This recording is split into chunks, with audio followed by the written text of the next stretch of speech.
Hello, hello, hello. Good morning, good afternoon, and good evening to the Flight Sim world. This is FiberShark95, and welcome back to our Flight Sim series, our 50 states and 50 streams. This is part 42 of our series. We're here in the beautiful state of Washington. That's right, guys. We literally have a state named after our first president of the United States here in Washington State. We're actually here in Spokane today. I hope you're all having a good day, and we got a really beautiful flight plan over the U.S. state of Washington today. Should be very exciting. And also, again, for all of our Americans watching it, happy 4th of July, everyone. Today will be our nation's 249th birthday today. So, very big day for the United States. Obviously, it is. It's probably one of the most important holidays in the country. That means next year will be the 250th anniversary of the United States next year, 2026. So, guys, I hope you're all having a good day. And yes, the weekend has finally come here for the Flight Sim community. I know we have some really cool stuff this weekend, of course. So, before I get started, I do want to say hello to everyone in the chat. Hello to all the lurkers and mods. Good to have you guys on board. So, let's look at today's flight plan here. So, we're here at Phelps Field. We're going to fly over to Washington's second largest city here in Spokane, on the eastern half of the state. Then from there, we'll fly around to east. We'll fly over Moses Lake. Then we'll head our way over to Yakima Air Terminal for our first stop in Yakima, Washington. Then from there, we'll fly up to altitude. We'll be flying near Mount Adams and Mount St. Helens. And then we'll turn left and we'll fly our way to the capital of Washington State at Olympia. We'll land at Olympia Regional. And then finally from there, we'll go through Olympia. We'll head to Tacoma. Fly over downtown Tacoma. And then once we fly through downtown Tacoma, we'll make our way over to the major city of Seattle, Washington. We'll fly over, reach Seattle, fly around for a bit, check out the Space Needle and stuff, and then from there we'll head up north and we'll make our final stop here at Payne Field. This is where Boeing put a lot of their factories and stuff here at historic Payne Field. That would be our last stop of the day. So that is our flight plan. We're going to be flying through one side of Washington State to the other. So the plane we'll be taking on today's stream is the Piper Arrow 4. Yes, this is the T-tail plane. That's why I wanted to take the T-tail for today. I thought the Turbo Arrow would be beautiful, and its colors look really nice too. Before we get started, I do want to talk about Payne Field, at Phelps Field actually, here in downtown, right in downtown, beautiful Washington. Yeah, Phelps Field is actually the GA field of Spokane, Washington, which is a pretty big city as well. But Phelps Field was built in the 1920s. And it is located downtown. It has two parallel runways. It's now used for GA.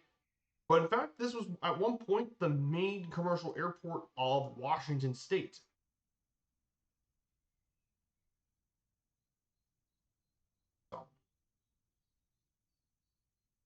So the big thing about Phelps Field was this airport actually had some really notable stuff going around. It was actually one of the first airports in the western United States to receive recognition by the U.S. Department of Commerce. And its name actually comes from a Washington aviator, James Bill Phelps. He was killed in a plane crash. But one big thing about this as well is that it also has an aviation museum opened in 2019. Which got some really cool stuff too. But it's a neat little airport, and it's got a bit of history here with the city of Spokane, Washington. And finally, Spokane is East Washington's most populous city and the second most populous city in the state of Washington. With a population of around 228,000 people, its metro area is around 605,000 people, It is the economic and cultural center of the inland Northwest. It's actually known as the birthplace of Father's Day, and locally by the nickname Lilac City, as well as Hooptown, USA, due to hosting the world's largest basketball tournament, the Spokane Hoop Fest. Spokane was actually given the name of it by the Spokane tribe, hence the name. But it really grew with the Northern Pacific Railway, brought many people into the Spokane area, and then more so with the gold mining. But of course, one really cool thing about Spokane as well is it definitely has some pretty neat culture, plenty of museums, and unique buildings as well, of its Romanesque buildings. So Spokane, definitely a cool city. In terms of sports, it's most well known for being the home of Gonzaga University.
So let's go ahead and make our way down to our first leg.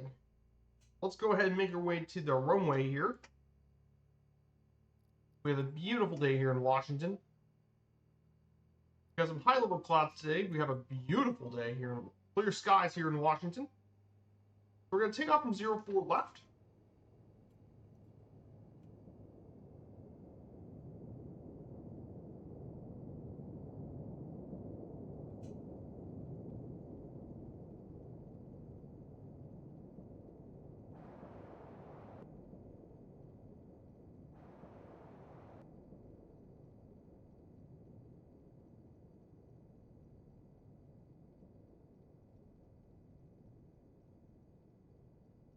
So, really cool stuff here in Washington State. Our first leg altitude will be climbing up to 4,500 feet for the first leg. We'll climb up 4,500 feet. We make our way over to Yakima, Washington.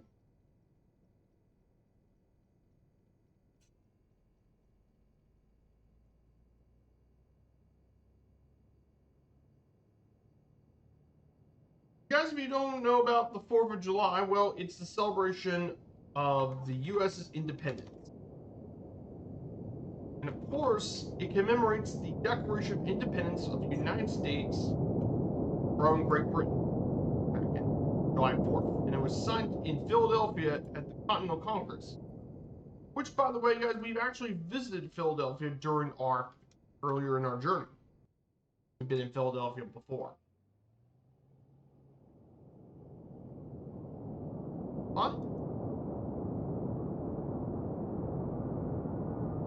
5, 60.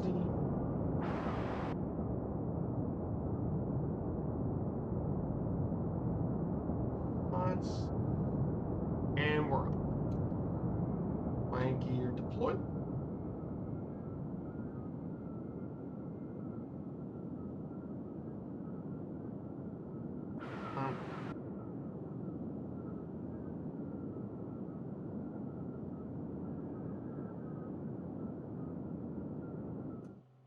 And we're up. Nicely done. Down. This is Spokane.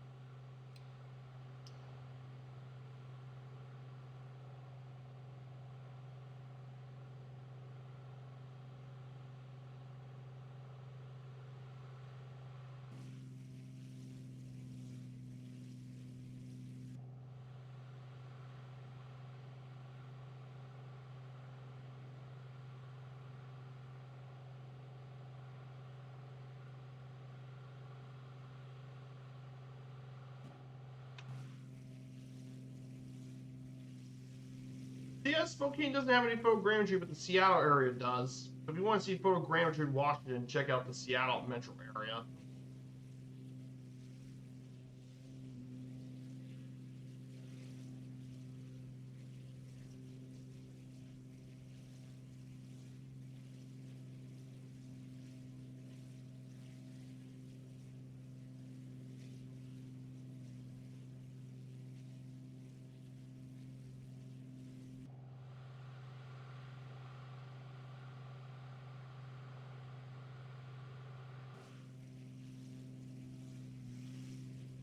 This is Spokane, Washington, downtown. Spokane, Washington.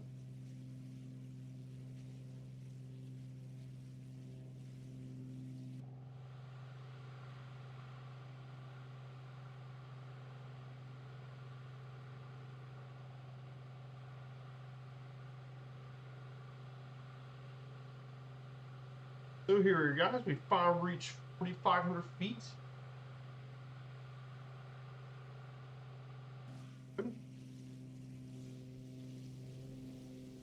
Here's downtown.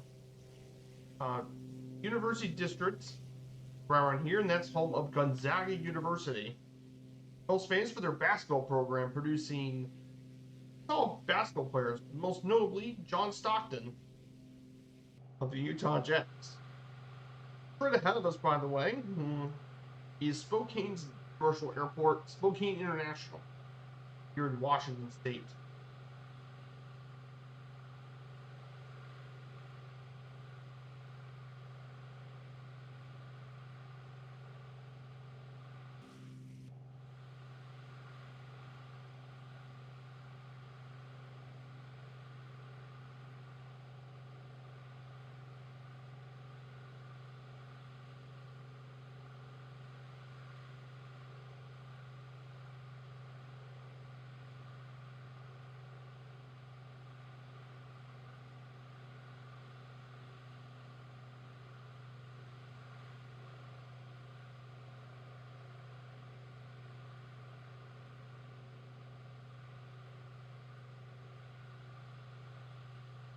It's a beautiful area here today. So I want to ask you guys, before we get started on our notes, I hope you guys have some really cool plans on this Independence Day weekend for all you Americans. I know Canada Day happened on Wednesday. On Tuesday was Canada Day. I hope you all enjoyed Canada Day for all you Canadians out there. Hope you had a great time. So some pretty big news. The Aerostar's going to has just been released for early access, which is cool. And Murphy will be taking it out later on his Independence Day stream. But one other interesting news is that the Fokker F-70 and 100 are about released to MSFS.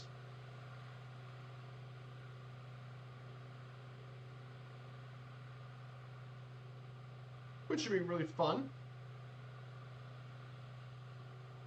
But so, one really cool news is that Flight Sim Expo 2026 is going to be going to Minnesota. It's going to be fantastic. Because obviously Minneapolis is a cool city, and thankfully tons of airports can fly into Minneapolis very easily. Should be no problem to get to.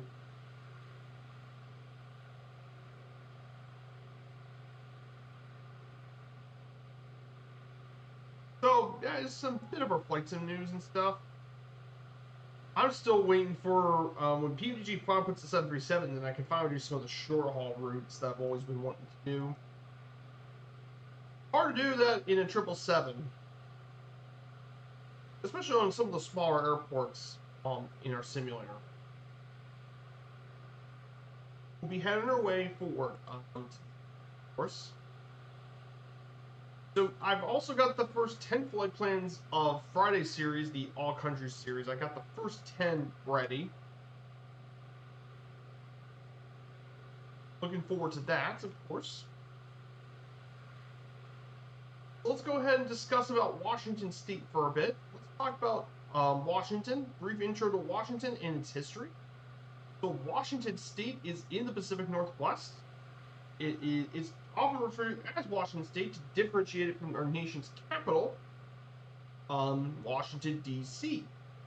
The state of Washington borders the Pacific Ocean to the west, Oregon to the south, Idaho to the east, and the Canadian province of British Columbia to the north. The state capital of Washington State is Olympia, and the most populous city in the state is Seattle, which I've visited 2 times already. Cool city. Washington's actually our nation's 18th largest state in land area with 71,000 square miles, and our nation's 13th most populous state with less than 8 million people, just less than 8 million. The majority of them live in the Seattle metro area, which also includes Seattle, Everett, Olympia, and Tacoma. And it has some beautiful scenery with islands, deep fjords, bays, rainforests, mountain ranges, and semi-arid basin to the east. And it's the second most populous state in the West Coast after California.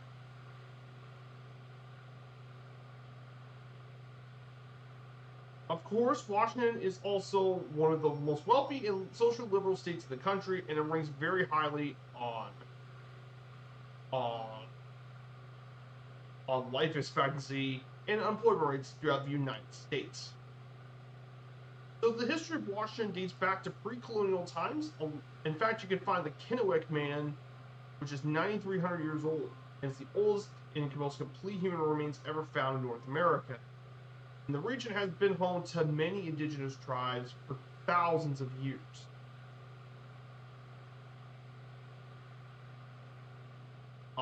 And these tribes were really well known for their ornately carved welcome figures, canoes, long houses, and maps.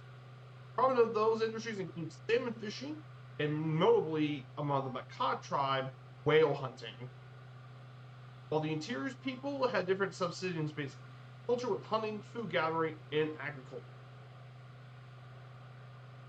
Of course, the first Europeans to come around this area dated back to Spanish captain Don Bruno de Heceta in 1775 when he was aboard the ship the Santiago, part of a 2-ship flotilla with the Sonora, and he claimed lands up to the Prince William Sound for Spain as part of their claimed rights of the Treaty of Tordesillas.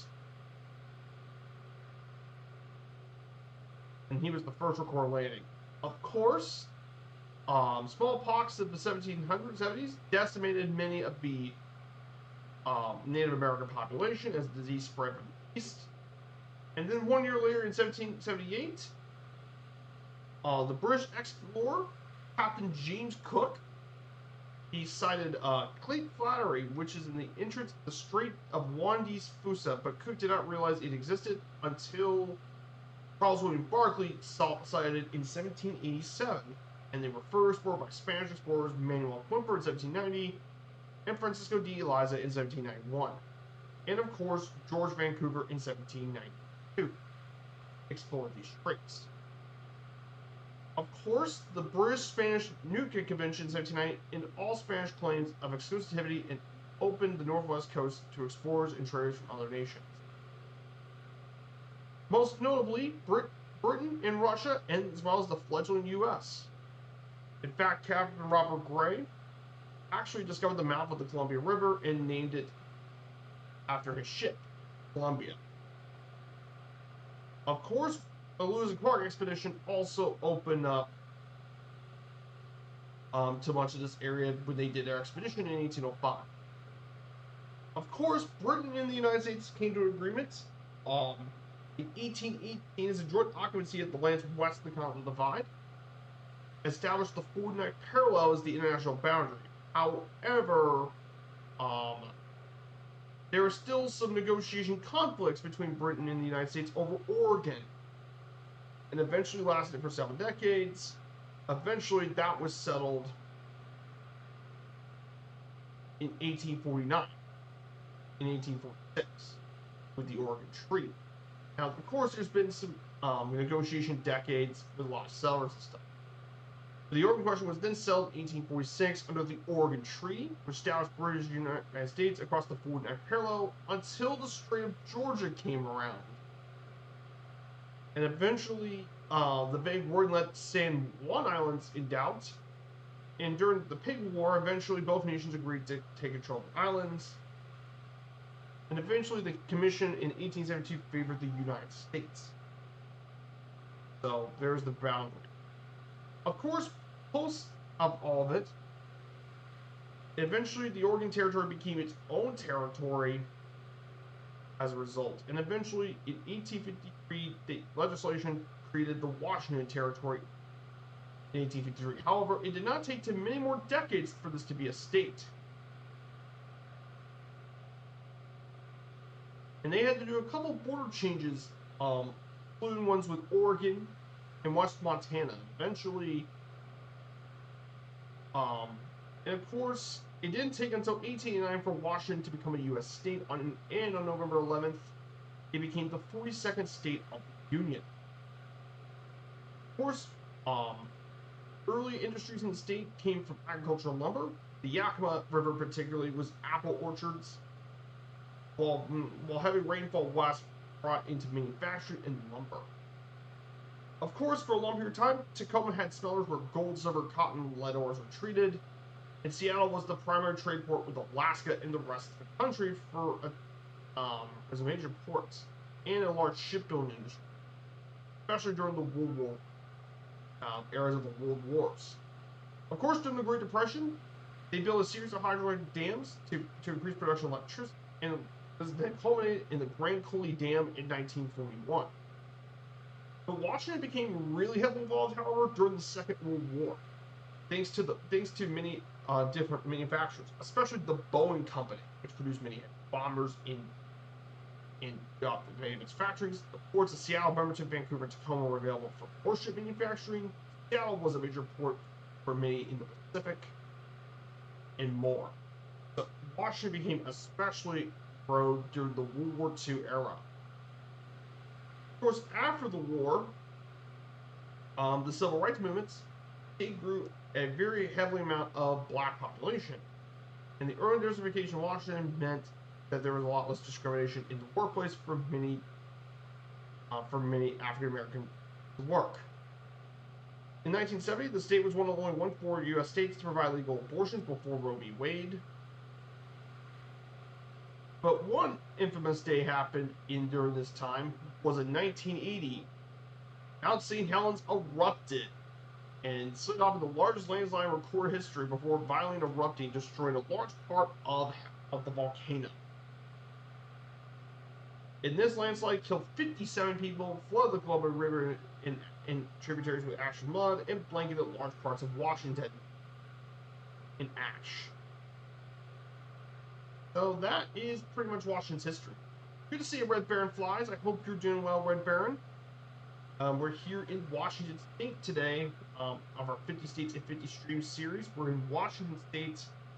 We're making our way over to Yakima for our first stop. Eventually, our flight plans will take us to Olympia and Payne Field. But of course, we're going to be exploring Washington plenty of times in Washington. We'll actually be exploring Washington State quite a few more times in this Flight Sim journey. It's because for our National Park series, the state actually has 3 national parks that we're going to be visiting. And the 3 national parks in Washington that we'll be visiting on our next series will be The oldest of three, Mount Rainier. Then we'll visit Olympic National Park, and finally North Cascades. So we're going to visit lots of different national parks here in Washington State.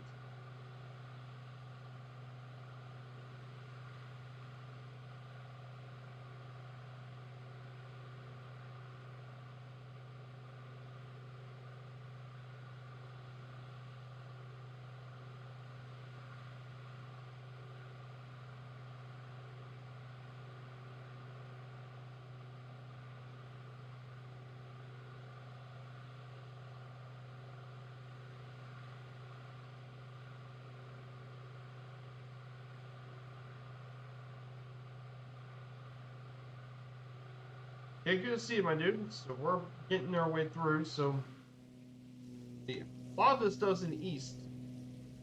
I mean, there's a whole other world of Washington just east of Seattle. It's like a completely different state.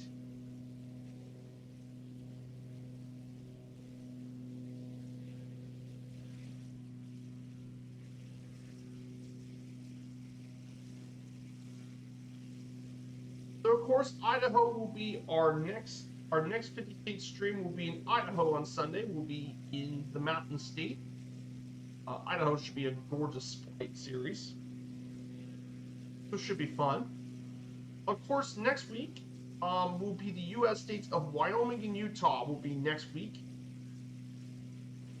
So that means we get to visit a lot of really cool Wyoming and Utah destinations.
Looking forward to our day here.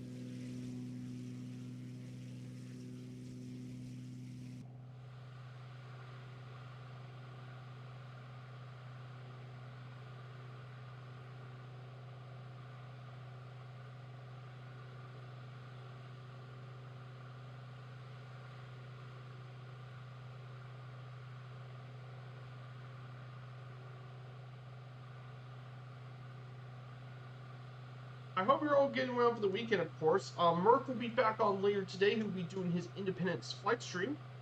He'll be going from Boston. He'll fly from Boston over to Providence for his first stop. Then going to Chester Airport. And then he'll go into New York and into Teterboro. And then for his last stop, he'll go to Philadelphia. So a really cool stream he's coming up on Friday. Really cool stuff.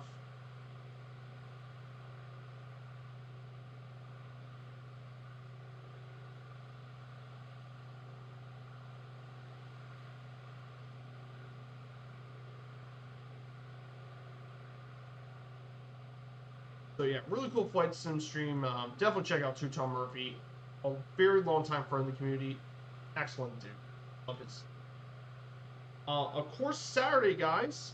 We have Allison Johnson, who's going to be back for another one of her historic flight recreations. Allison is back on once again. She will be flying from Naha in Japan, and she'll make her way to Shirahama, which will take about 7 hours, she says. For ET is about 7 hours. Continuing on with her around the world trip with Jennifer Murray. So definitely check her out as well. Give them both a shout out for this stuff as well for this weekend.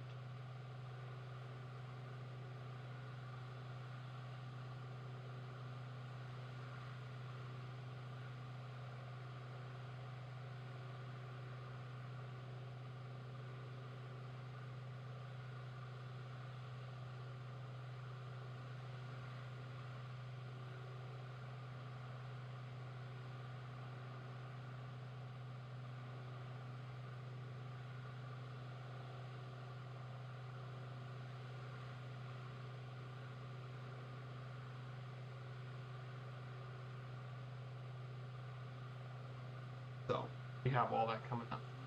So yesterday I was at the Louisville Bats game yesterday. I'm gonna watch the Bats baseball team. They lost 11-3 against the Indianapolis Indians.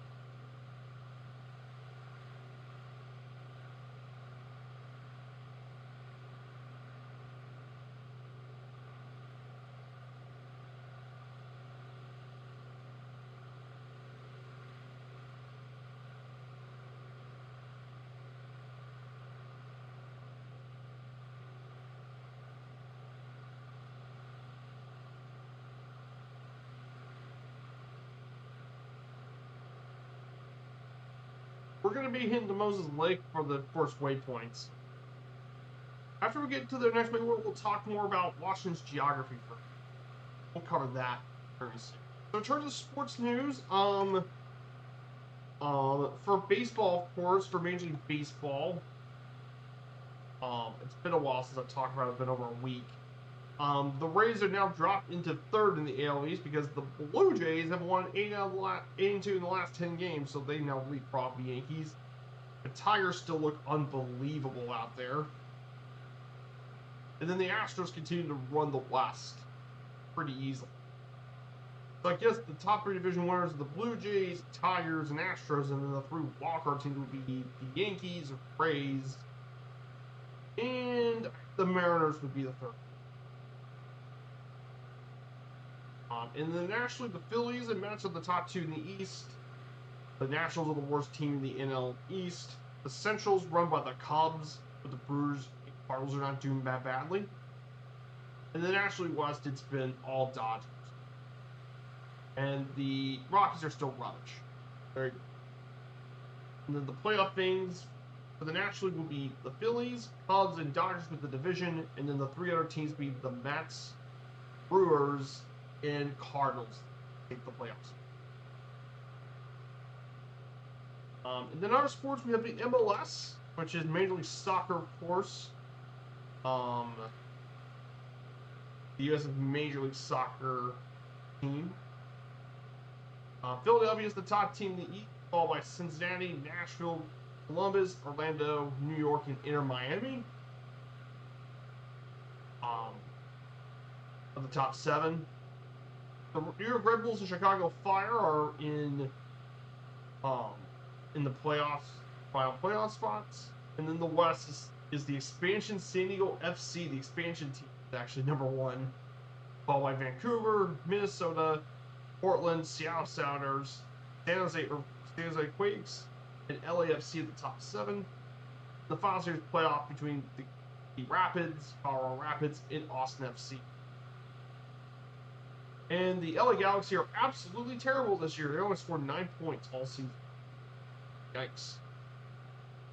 And they were last year's champions, too, which...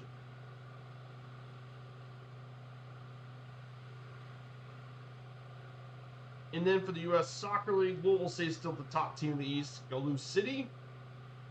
Lou City still rules the East by 2 points over Charleston. Then the West, the top 2 is New Mexico and El Paso. Go figure.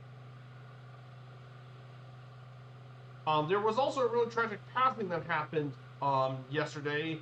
Diogo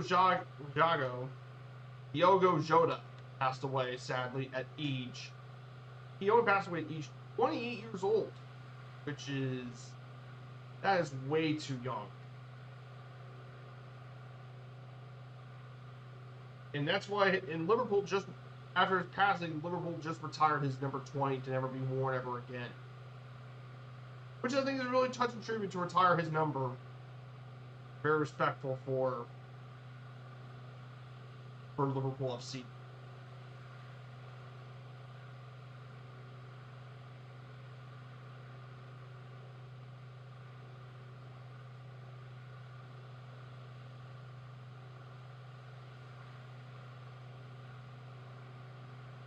Yeah, poor dude. Especially his wife. I absolutely feel um for his wife. I mean, just 11 days before his death, I feel for his wife and kids. That's just rough. 11 days after marrying, your husband just died in an accident. That's just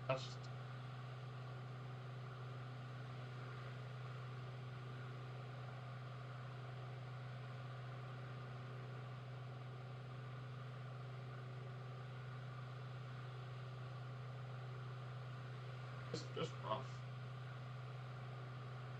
Absolutely.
We're about to reach Moses Lake, so here's Moses Lake ahead of us.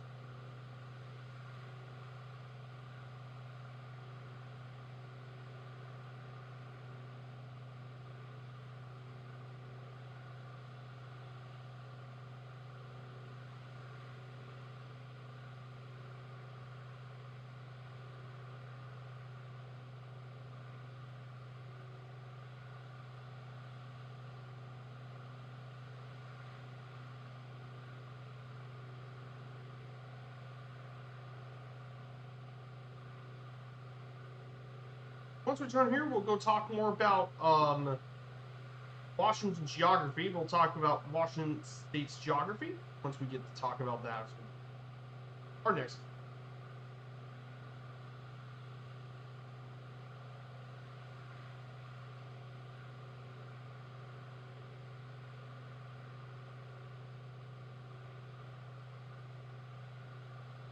So you guys want to join along our Discord? We have an exclamation point Discord if you guys want to.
We're going to go ahead and turn to 220/40.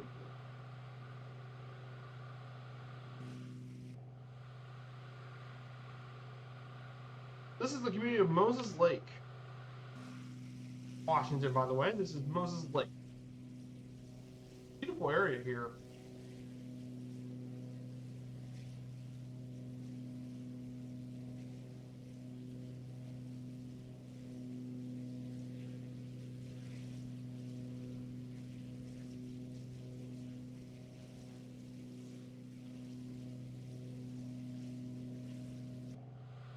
So let's go ahead and talk about Washington State's geography for a bit as we cover that. So, geography of Washington State is quite unique. It is the northwesternmost state of the contiguous 48, or by many in Ohio.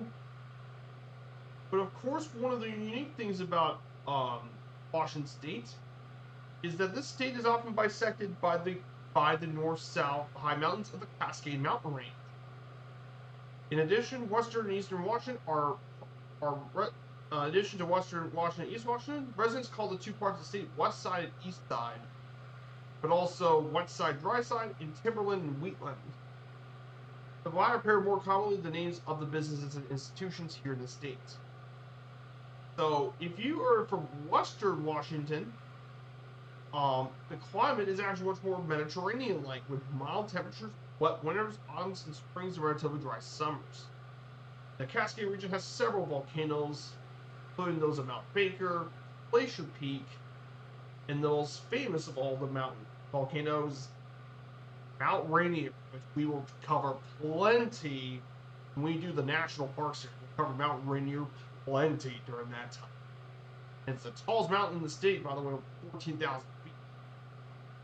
Of course, in addition to all the volcanoes, Washington Mountain is also home to the Olympic Mountain on the Olympic Peninsula, home to dense forests of conifers and temperate rainforests. And there's some of the only rainforests in the continental 48. But once you go to the other side of the Cascades, you go East Washington, well, it's very different. It's a lot more dry. Includes semi-arid steppes and really few arid deserts in the rain shadow. For example, the average precipitation in this area was 6 to 7 inches of rain. However, agriculture is still really important here because the soil is very productive and irrigation is widespread. In fact, it gets less arid the further east you go, which comes to 21.2 inches as well. It's mainly used for farmland. And again, this is best reflected in its temperature of its climate. Again, the state is temperate. The eastern half is semi-arid to warm summer Mediterranean climate, while the west is in the coastal areas have a cool oceanic climate. And the big thing being the semi-permanent low and high pressure systems of the North Pacific Ocean, as well as the Olympic and Cascade mountain ranges. By its marine climate, however, there has been some big snow events that happened into many of its coastal cities during this time, such as the events in 1880, 1881, 1893, and 1960. The deep freeze winters of the 1883 and 84, 1915 16, 1949, 1950, among others. During these events, Washington experienced up to 6 feet of snow, sub-zero temperatures, 3 months with snow on the ground, and lakes and rivers frozen for weeks. The lowest recorded temperature in Seattle was in 1950 at 0 degrees Fahrenheit. But low altitude areas have been reported as low as negative 48. Yeah, pretty crazy to think about. And at one point, the record high temperature of Washington was actually during the 2021 heat wave, around 120 degrees in 2021. Yeah, 120 degrees Fahrenheit in Washington, of all places. That goes to show you the effects of the rain shadow of the Cascade Mountains. Go figure. That's definitely something to keep in mind here in Washington.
We're going to make our first stop in Yakima pretty shortly.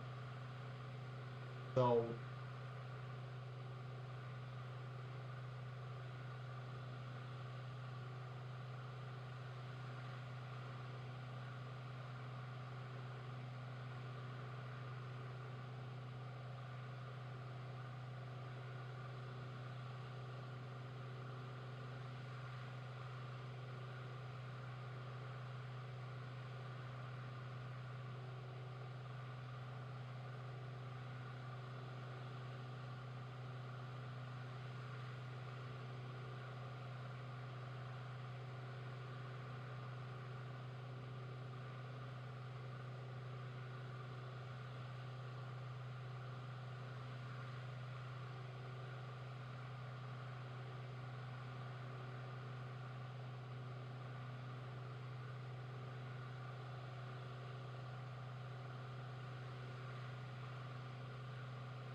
one of the more interesting, so we're going to be flying to Yakima pretty soon. Will be our first stop of the day. Is Yakima, Washington, our very first stop of the day. So what's there about Yakima to know about? Oh, Yakima is the 11th most populous city in Washington with a population of 96,000. Its metro area is around 250,000 people. It's very well known for being around 60 miles south of Mount Rainier, situated in the Yakima Valley, which is very well known for its agricultural region for apple wine hop production. In fact, this valley grows around 77% of all hops grown in the United States. And the name originates from the Yakima Nation Native American tribe, whose reservation is South City. Of course, the modern community was incorporated in 1883.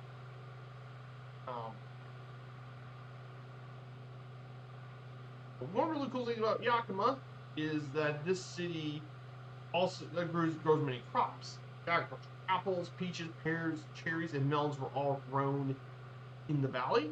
Also, many vegetables like pepper, corn, and beans are grown here. But of course, the big thing being hops, which is the flowers of the hop plant, and it's grown for beer production.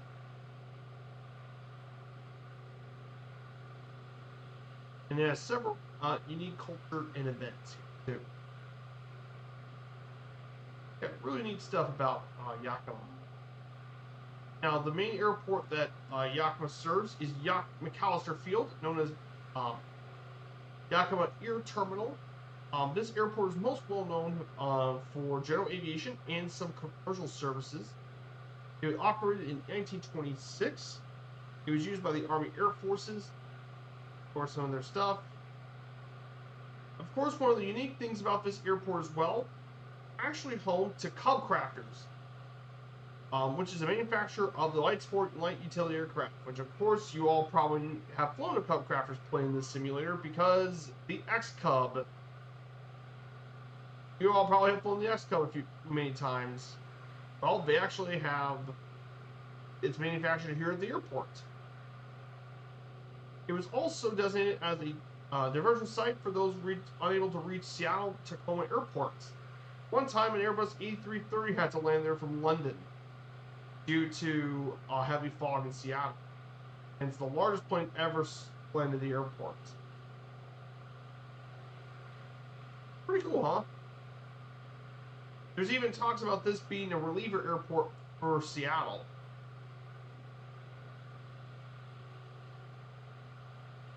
Pretty cool, huh?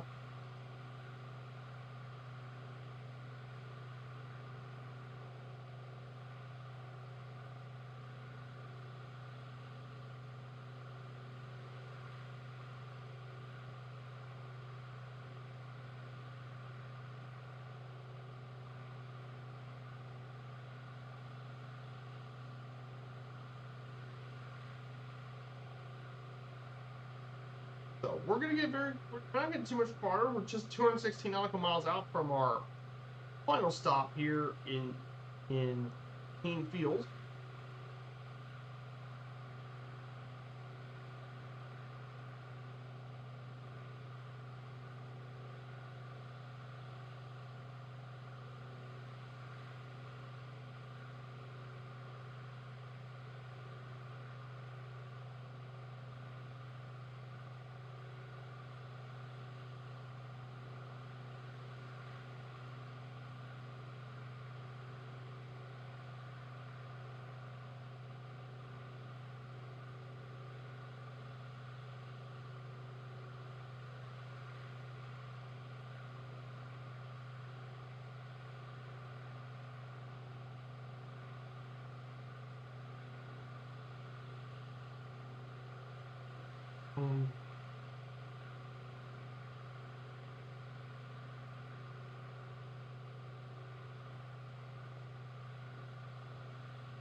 Okay, here's the Columbia River to our left.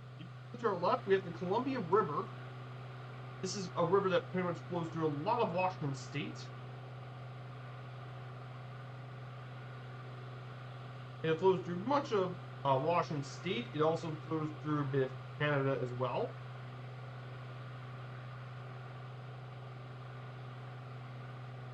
And it also goes down through Idaho as well. All the way out to the Pacific Ocean in Oregon.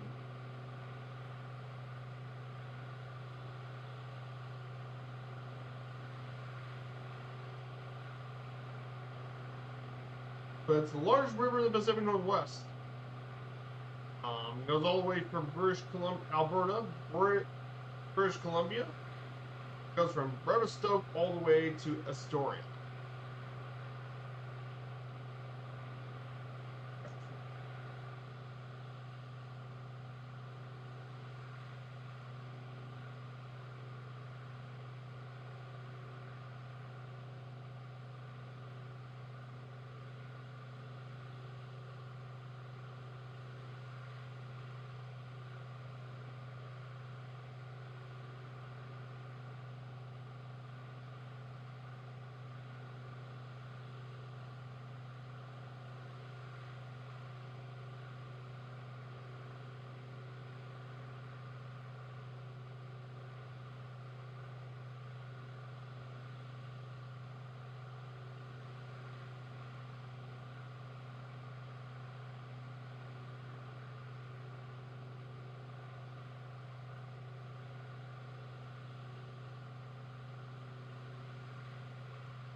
We're going to make our way over to Yakima pretty shortly. I hope you're all having a good weekend as well.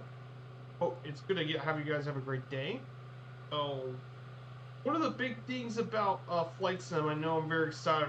I'm waiting for that Legend Nomad to come. Give me another push point for the next series. We're going to do plenty of it.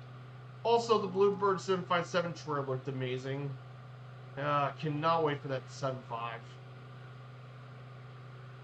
going to be pretty much amazing.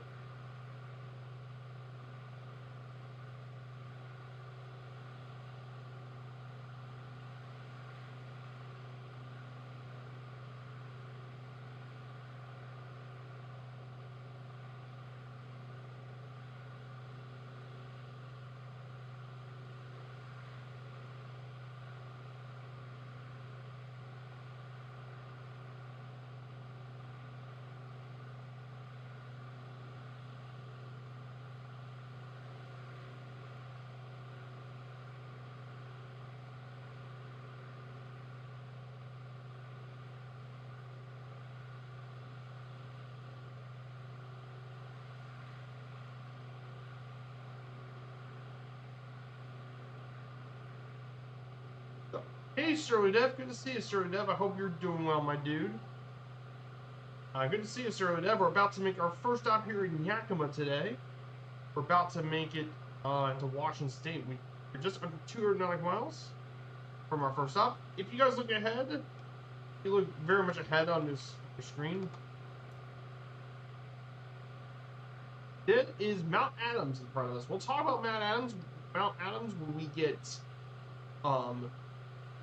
back up in the air again. We'll play about Mount Adams, Mount St. Helens, and Mount Rainier to our right. I won't go too much about Mount Rainier itself because we're going to be back in Rainier very shortly with our National Park series. We'll get to know Rainier pretty good. Get there.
Yeah, it's a decade volcano. Yeah, Cascade's got tons of decade volcanoes.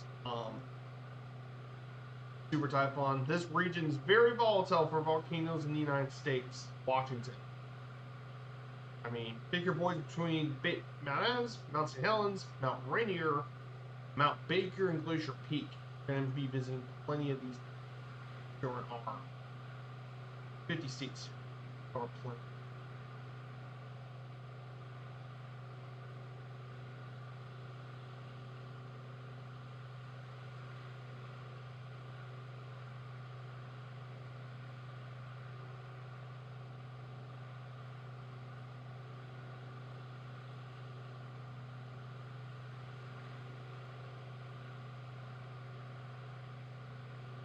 We're going to go ahead and turn off autopilot.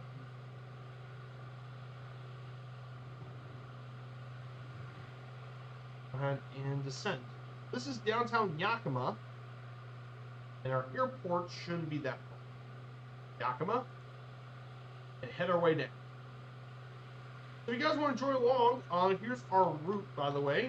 Our route is this, and our server is Southeast Asia server if you guys want to join alongside us for today on this Independence Day.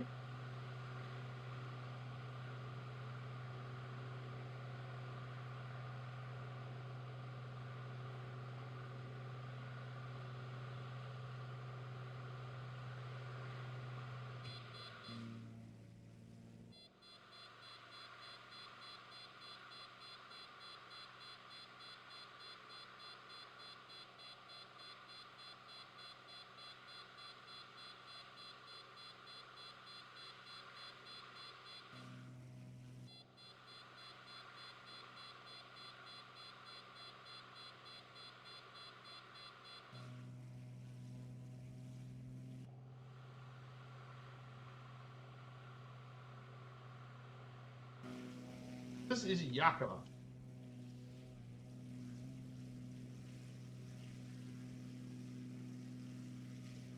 Downtown Yakima.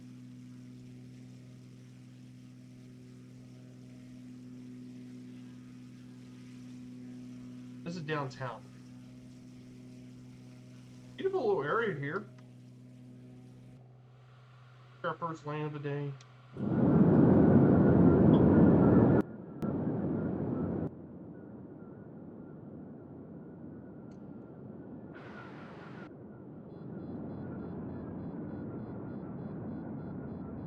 We'll be landing on runway 27.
Here we go, guys. Our first land of the day here in beautiful Washington State.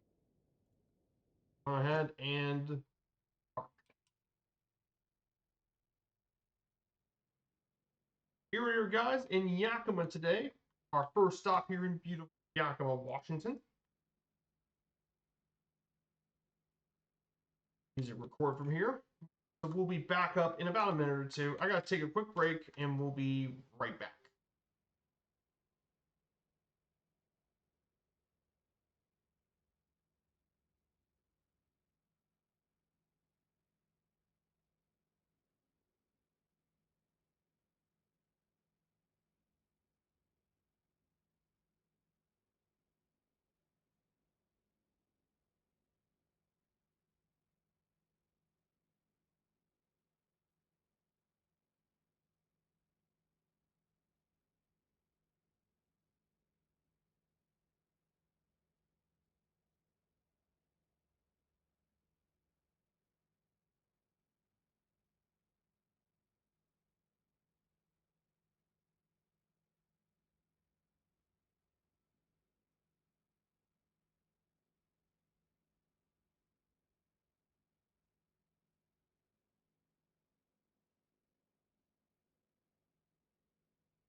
Let's go ahead and get ready for the next leg of the trip. We'll be heading our way over to our next stop at, here in Olympia.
So we're going to climb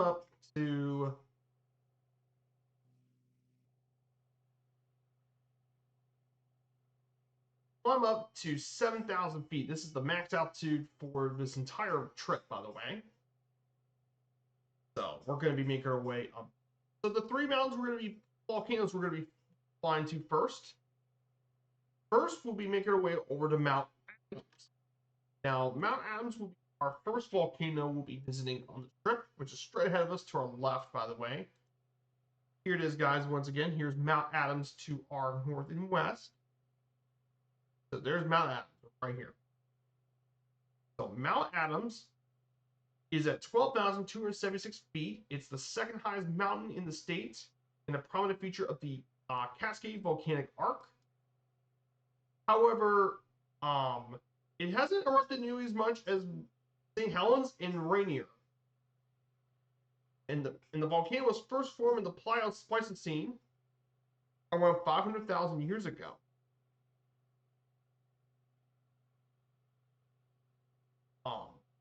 Of course, one of the more interesting things about this mountain is it's home to several ecological zones dominated from dense lower elevation forests of fir and hemlock to ponderosa pine forests in the east. And they support a wide range of flora and fauna, including elk, black-tailed deer, and bird species. And like many other Cascade volcanoes, Mount Adams offers many recreation activities. They include mountain climbing, backcountry skiing, hiking, backpacking, berry picking, boating, fishing, rafting, photography, and scenic driving. And thousands of people attempt to climb up Mount Adams.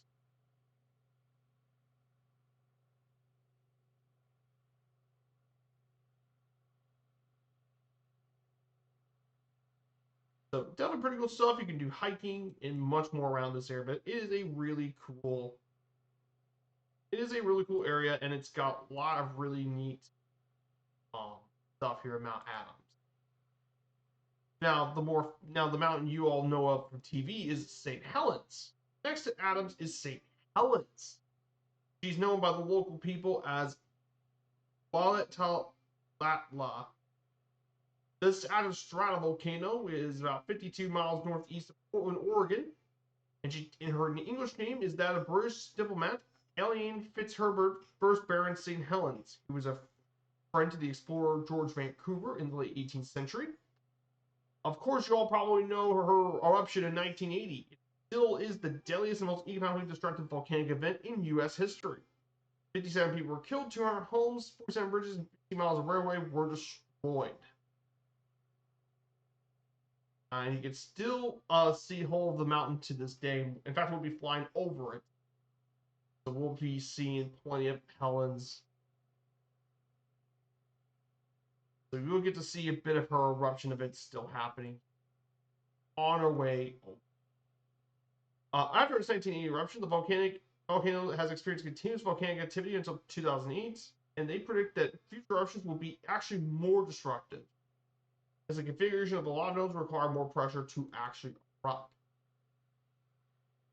However, still, this is a very popular area for hiking and climbing year-round.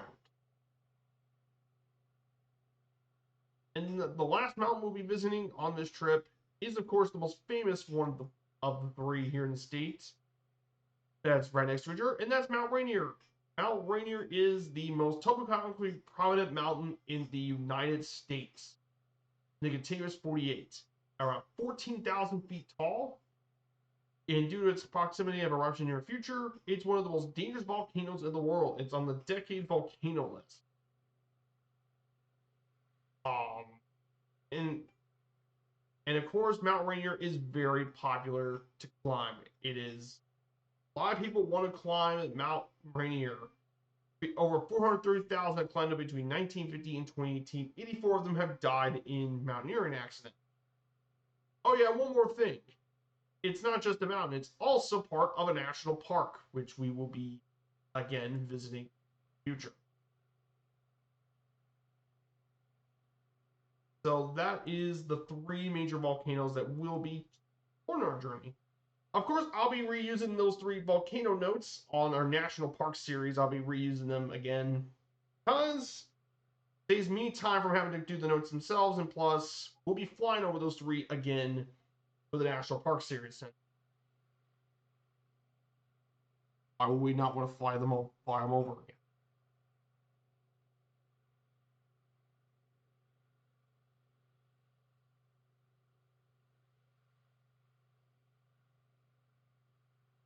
I know 7,000 is our altitude, but we can go 7,500 feet.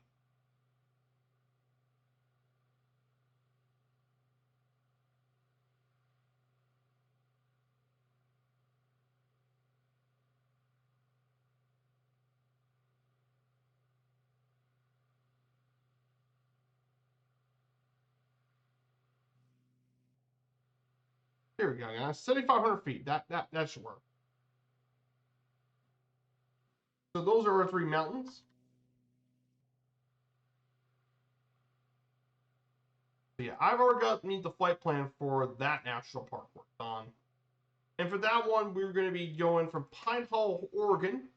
We'll fly over Mount Hood, then visit Adams and St. Helens, and then we'll explore the entirety of the national park. We'll cover to the different areas. We'll do plenty of landings as well through the bush. We'll do plenty of those during our time at the park. And yes, we'll be taking we'll definitely take the X Cup for that one.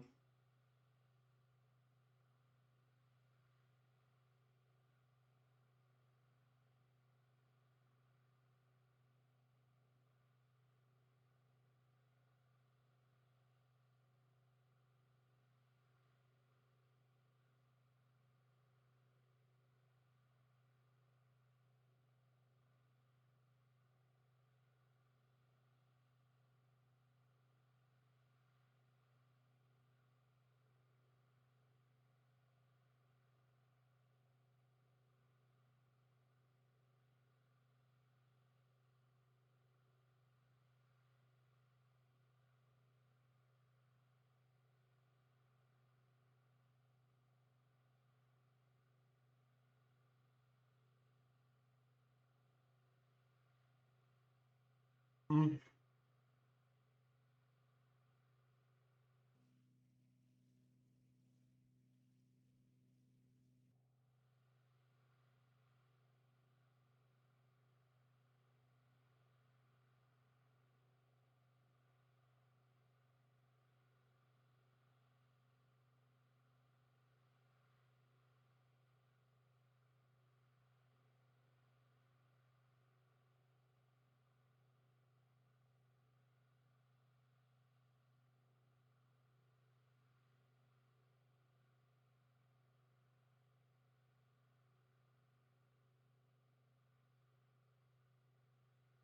Here we are, guys. We're about to make our way to Mount Adams. There's also a couple other peaks and stuff here too to our right. Yeah, we can see all 3 of them there. Of course, let's just zoom out for a bit. Get to the showcase cameras. This here is Rainier Falls Peak. Now we won't be flying to that. That's because we'll be visiting Mount Rainier plenty in the National Park Series. We'll cover Rainier special. We'll fly near the other 2 though, because that's an important part of our series.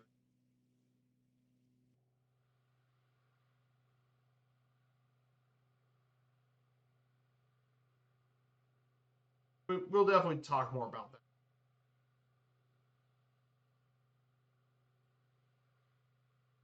So from here, we'll talk about more about the state of Washington. We'll talk about Washington's economy for a bit, well, as we get a little bit closer to our mountain peaks.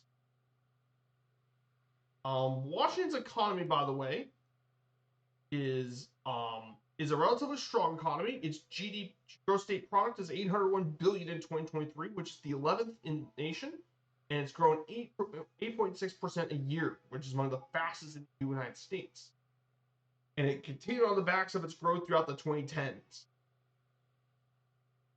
It also has one of the highest costs of living of any U.S. state as well. Of course, there are multiple significant businesses here in the state, especially those with the manufacture of aircraft, automotive, computer software development, electronics, biotechnology, aluminum, lumber and wood products, mining, beverages, real estate, retail, and tourism. And some of those companies mentioned include Boeing, Microsoft, Amazon, Nintendo of America, T-Mobile US, Weyerhaeuser, Starbucks, and Alaska Airlines.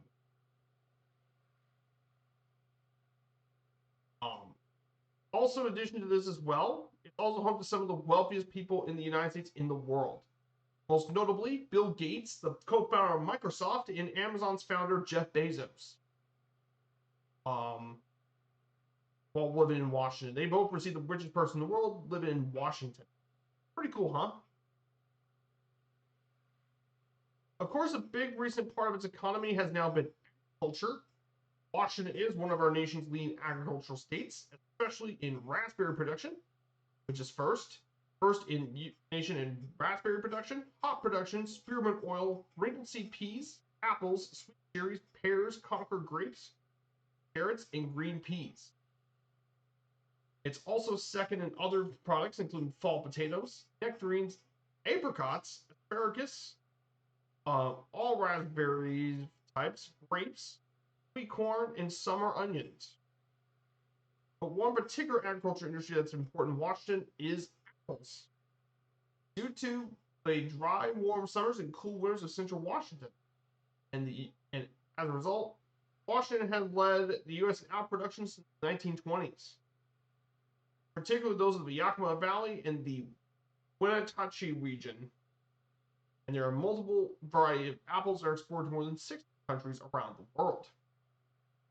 And finally, we have Washington's wine industry. Yes, Washington is one of the big wine producing states in the country, second only to California, the other West Coast state. It has over 31 acres of vineyards, harvests over 120,000 short tons of grapes, and exports to more than 40 countries around the world through the state's 600 wineries. And by 2021, it is almost doubled at over 1,000. Most of the vineyard stuff actually takes place in the eastern half of the state due to its more drier conditions. The rain shell actually makes it very important. So as a result, irrigation water rights are pretty important. Inconsistent temperatures make the eastern half more profitable for wine production. Yes, Washington is a wine producing state, a very big one. So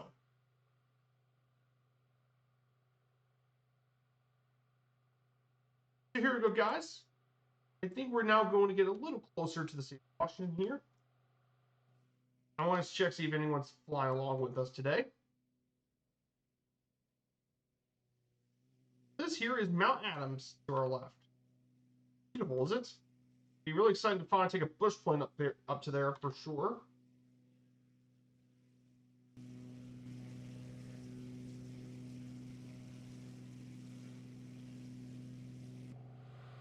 There's Rainier in the distance.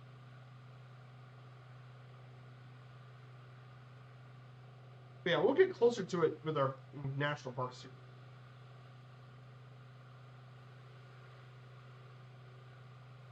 Yeah, beautiful stuff.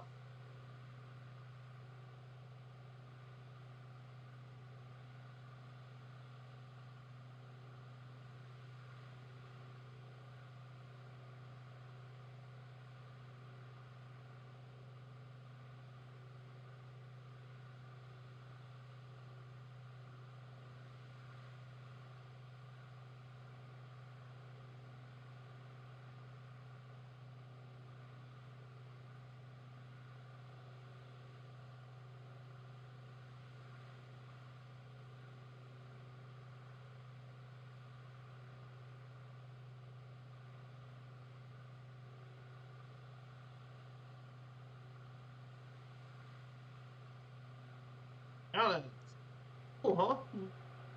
It's a really good view. You can see some of the glaciers.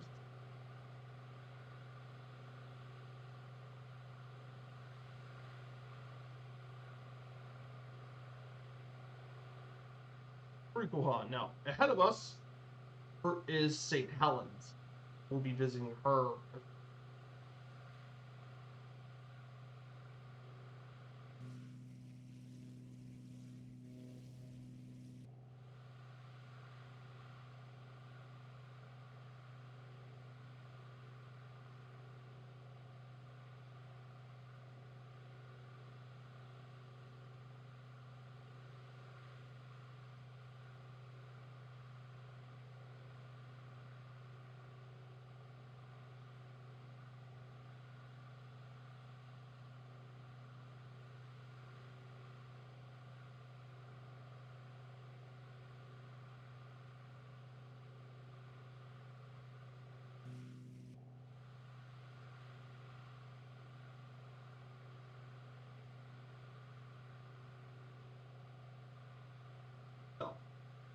there's St. Helens.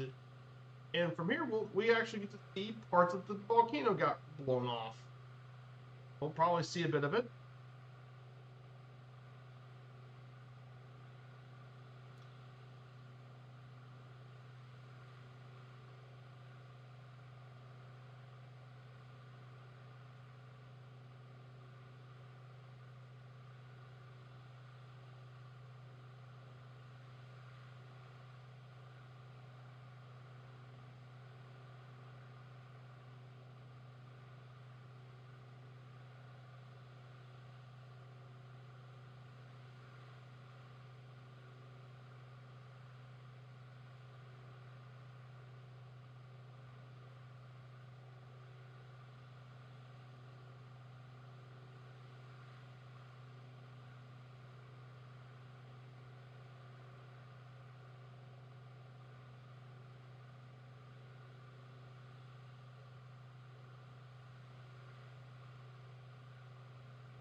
Beautiful areas today.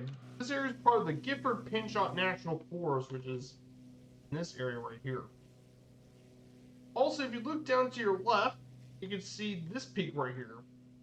That peak is none other than Mount Hood. That's Oregon's tallest point, Mount Hood.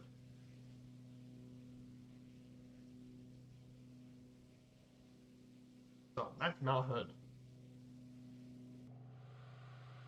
There's St. Helens.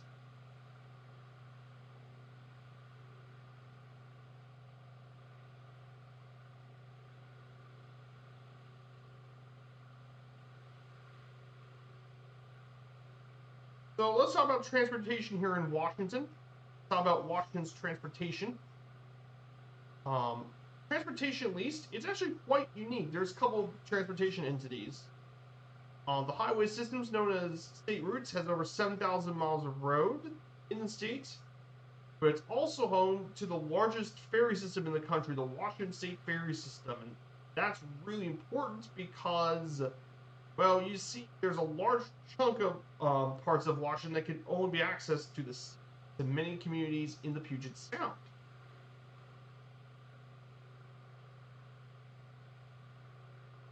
There's also over 140 public airfields in the state, including 16 state airports, the most notable being Seattle-Tacoma International. And there's also extensive waterways across the state, most notably that of Olympia, Seattle, Bellevue, and Olympia.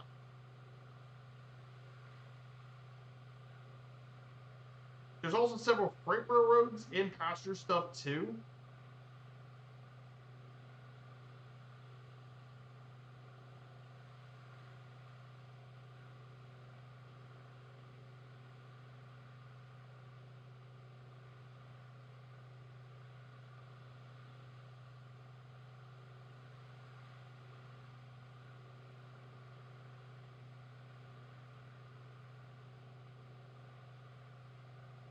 that is Washington's transportation. St. Helens looks pretty cool.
So this here is St. Helens. So Mount St. Helens, if you look to our left, you can see some bit of that from the 19 eruption blew off that part of the St. Helens mountain.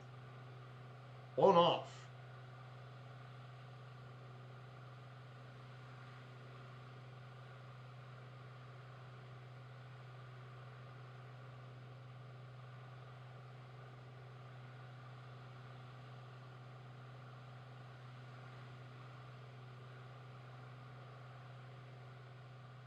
Yeah, how cool is that though? There's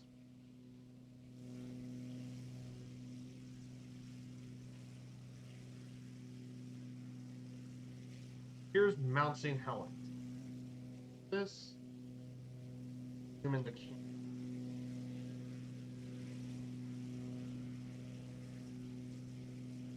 Look at that first.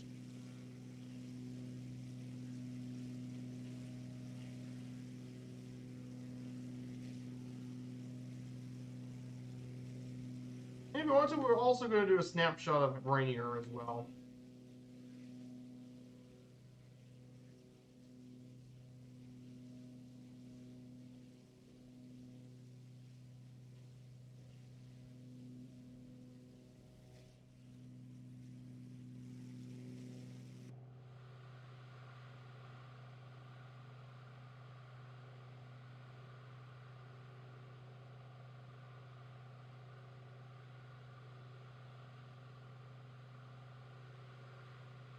It helps with hearing to turn on the headphones. Yeah, I bet so too. Yeah, your power bear clips the. Yeah, it does so too. We're gonna go ahead and turn right here very shortly as we head our way down to Olympia, our second to last stop of the day.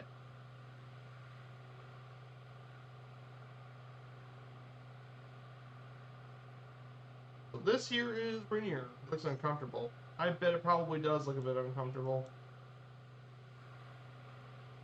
There's St. Helens, and you can see parts of it going off.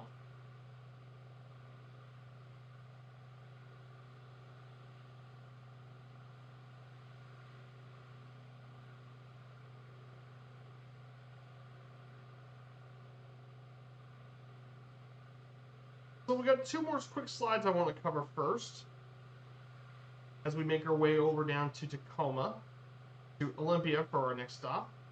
So in terms of culture,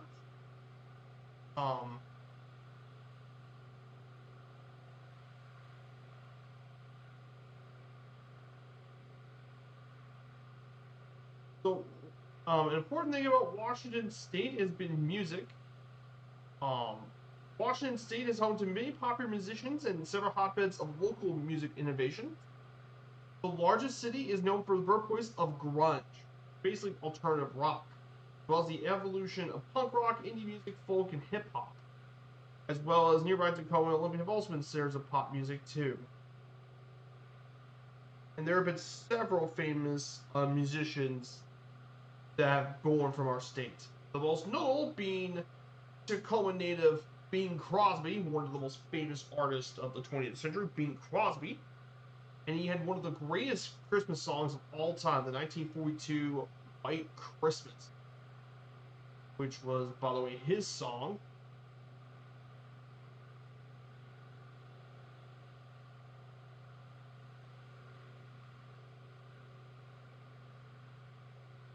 That's a big one. Of course, another one in Seattle is Jimi Hendrix, the legendary guitarist. You guys probably have heard some of his classic songs. He produced many legendary songs, and his legacy is still felt even to this day. Yet the folk rock singer Kenny Loggins, he made a #1 hit with Footloose, born in Everett.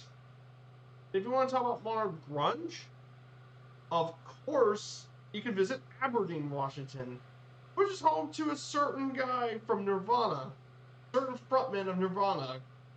You may better know him as one of the great artists, Kurt Cobain. And the sign that says "Come as You Are" it comes from Nirvana's song, from their second album, Nevermind. Also, plenty of other artists have made their home here, including other acts also besides Nirvana, include that of Soundgarden, Alice in Chains, and Pearl Jam. Oh yeah, and one more fun fact too.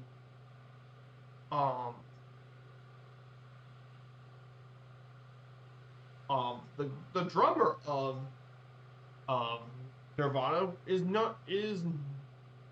a very famous drummer too. Dave Grohl, and he eventually became the frontman of the Foo Fighters. And they became very successful too. But yes, Washington has a rich music history. Very rich in music, especially during the later half of the 20th century. Finally, for sports, pickleball was actually invented here in the state of Washington. It was invented in Bainbridge Island in 1965. It's the sport, and it's one of the fastest growing sports in the United States is pickleball. In terms of professional teams, all of them are in the state of Seattle. It's home to 3 of the 4 big Four club teams. The only team that's still missing is basketball because the NBA Supersonics moved out of Seattle for Oklahoma. But the most notable teams in the city include the NFL Seattle Seahawks, which is the most successful club in Seattle, winning a Super Bowl back in 2012, 2013.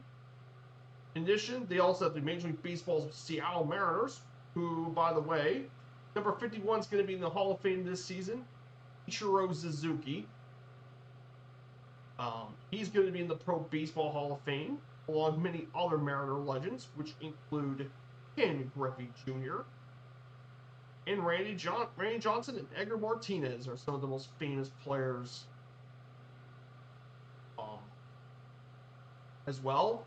Then you have the NHL's most recent team, the NHL Seattle Kraken. Yes, the Kraken. And the WNBA's Seattle Storm. Yes, the WNBA team is still there, but not the NBA team. And finally, the state has 6 Division I programs, most notably Seattle's University of Washington, the Huskies, who've won a football national championship back in 1990, and the University of Washington State in Pullman. So that concludes our sports. Yes, Ford likes pickleball. Now, of course, it's very similar to. It looks similar to tennis. But it's played on a badminton court, and the pickleball has its own rules. I think the reason why pickleball has grown so much over the past few years. It's so crazy to think pickleball is really growing fast. But I think the big reason why pickleball's grown so much is I think the court size is a lot smaller.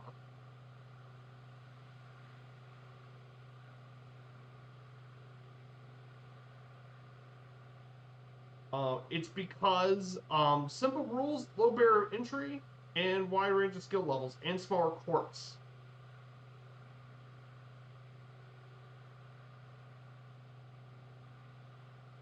Low chance of injury, low cost of entry, and not too strenuous. That's probably why it's grown so. Pretty crazy to think about how much pickleball past decades found here in the Northwest. So that concludes our last sort of slides. For now, we still have some fun facts and stuff to cover later. So we're going to go ahead and descend all the way down to Olympia, Washington, our state capital, by the way.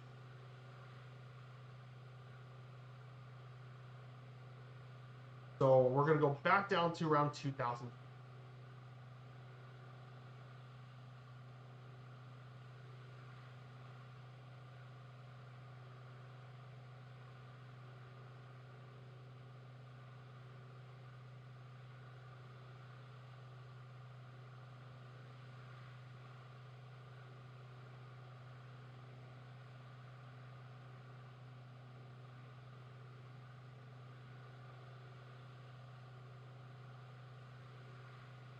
So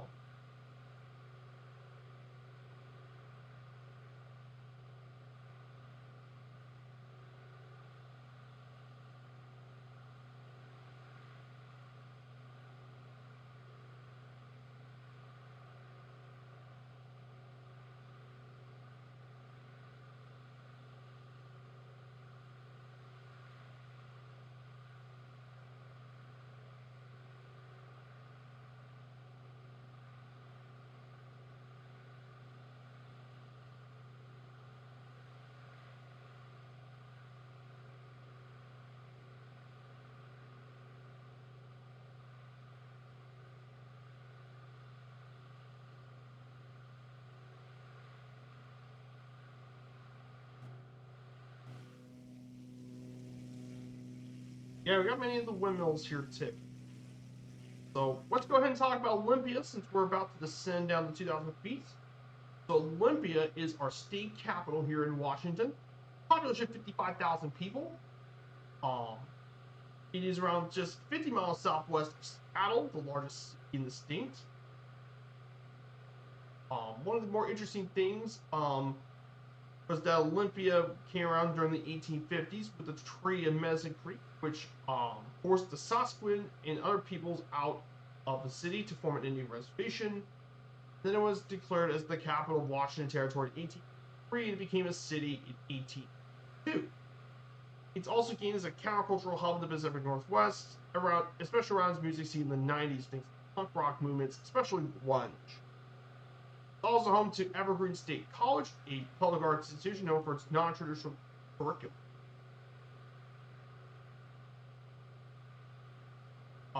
Several music groups, the Fleetwoods also came around, which was a popular 50s, 60s group that came around in Olympia, known for their songs Come Softly to Me and Mr. Blue, came from 1950s. Of course, Nirvana had roots in Olympia, as Kurt Cobain lived there for several years, as well as a few other stars.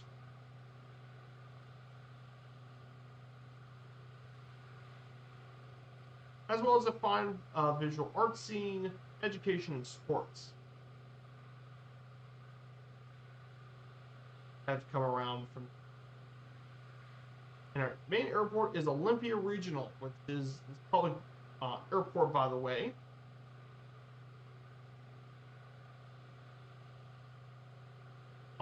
It is mainly for general aviation.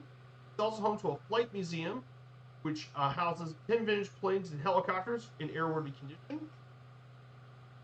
In addition to this as well, it served as a satellite for McCord Field during World War II. And now mainly supports large business jets, cargo aircraft, military helicopters, and more. Also has its own air show as well. It also has its own air show that's held annually in June here in the city.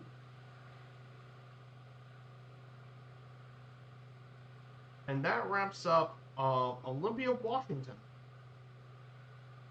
So yes, we're getting very close to our second to last stop of the day. We still got one last thing to go, guys. I hope you guys are enjoying this stream. If you guys are liking the stream, press the follow button. And if you want to support the channel further and catch up with my streams, we stream 2 days a week now. Fridays and Sundays. I'm actually liking the Fridays and Sundays now. It's just a lot more peaceful, and I got more time to work on notes, which is good, less stressful.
We're back down to now around 2,000.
Here we are, guys. I appreciate you guys coming here today on this Friday. I know it's been going on with the 4th of July and all that.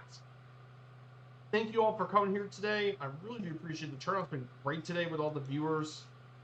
Thank you all so much. Getting ready for one last leg of the trip. Very, very short. This one won't take me as long.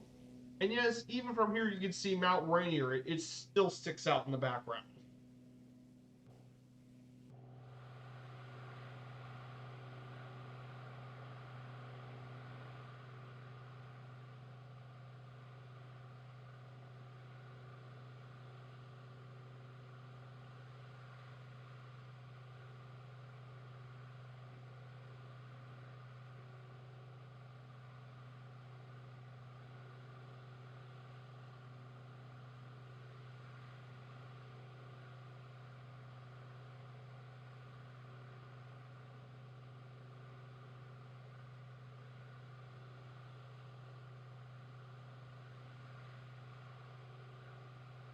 Here we go, guys.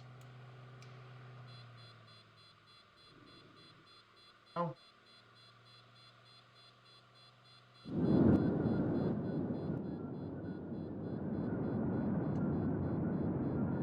We're gonna land on runway. We're gonna land runway 3.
Here you guys, welcome to Olympia.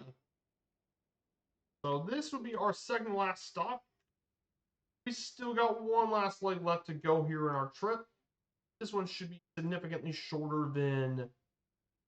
Yes, Mount Rainier can be seen for more than 300 kilometers from the ground, 500 from altitude. Absolutely, it is the most topographic mountain in the lower 48. So yes, you're going to be seeing plenty of this mountain.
We'll be here very shortly. So we're going to go ahead and get ready for our last leg of the trip. We'll be heading to Payne Field.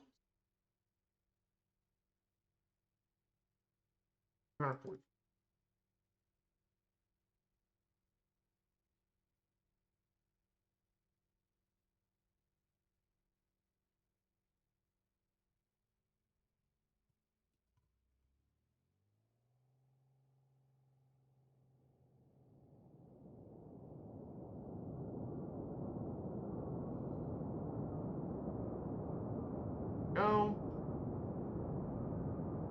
1. This one, thankfully, we can go low altitude. We can just go 1,500 feet or 2,000 feet, depending on how low you want me to go.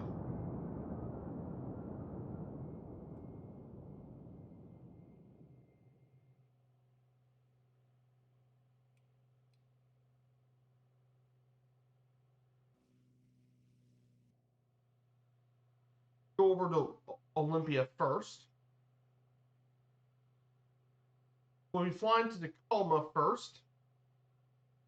About 23 nautical miles to Tacoma.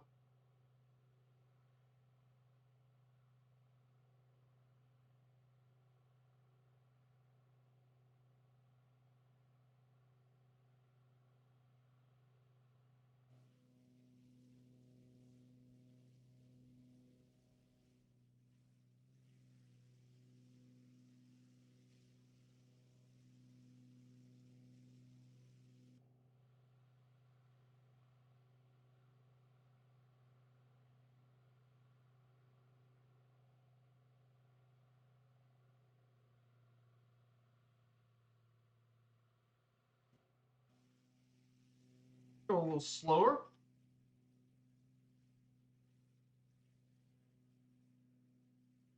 This is Olympia, Washington. So here is our state capital, by the way. So this here is the state capital of Washington.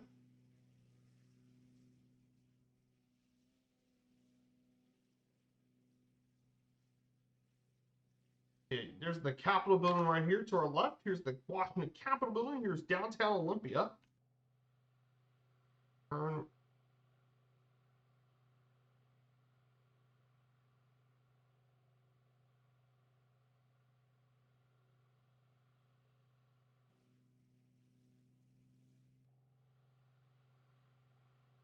So, all right, guys.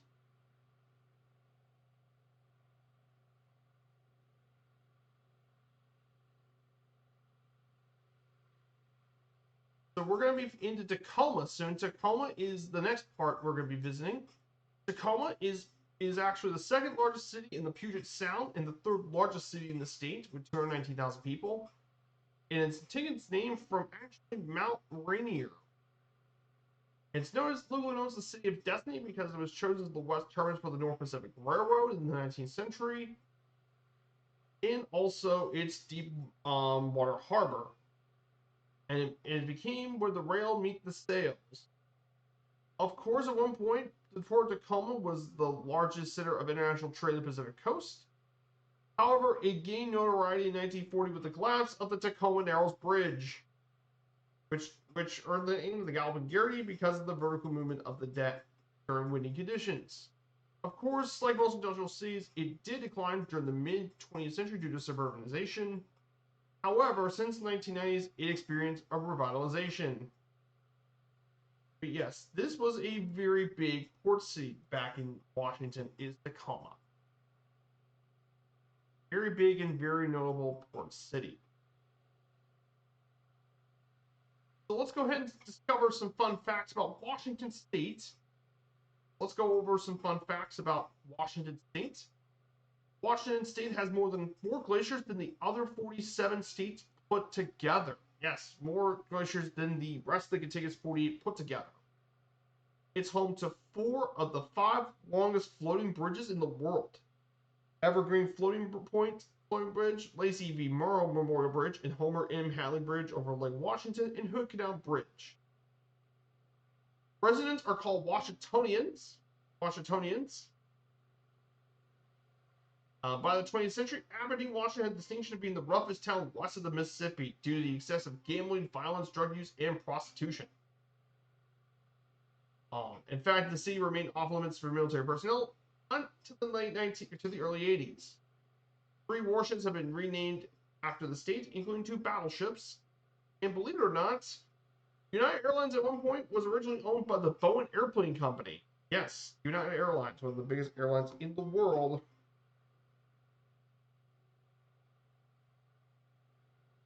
Is pretty important. So now let's go ahead and discuss some famous notable people. They include archaeologist Douglas Dorland Anderson from Olympia, Earl Alexander Buller, Earl Anthony Buller from Kent, Carol Channing, actress from Seattle, of course the grunge rock icon Kurt Cobain of Nirvana from Aberdeen, Judy Collins, singer from Seattle, how about the Crosby brothers from Tacoma and Spokane, respectively? Bing Crosby particularly is the most important one. Seattle's Bill Gates, a Microsoft from software executive, guitarist Jimi Hendrix from Seattle, Robert Gelfrich, choreographer from Seattle, songwriter and singer Kenny Loggins from Everett, and the famous actor Adam West from Walla Walla. Yes, these are some of our most notable people here from Washington.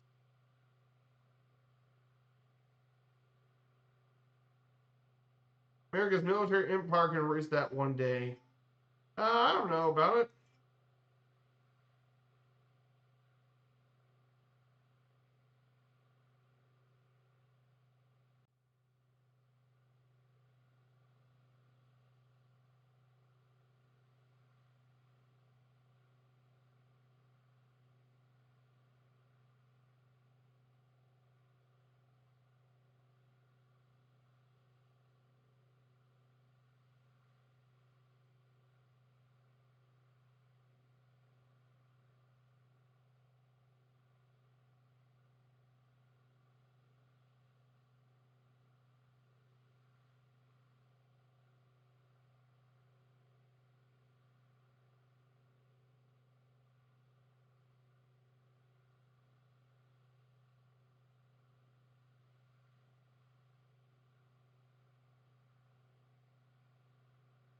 Pretty cool.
Superior Tacoma is going to come up next.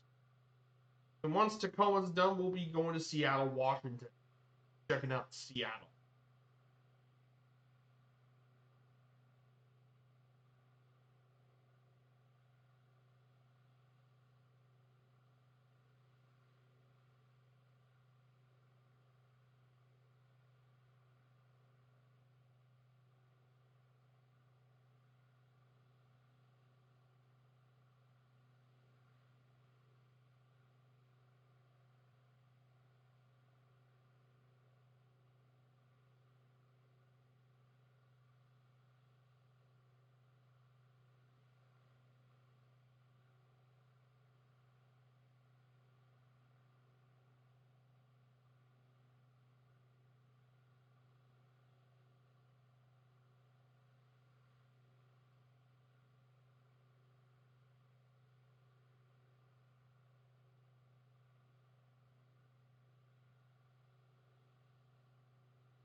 This is downtown Tacoma, and this is the port.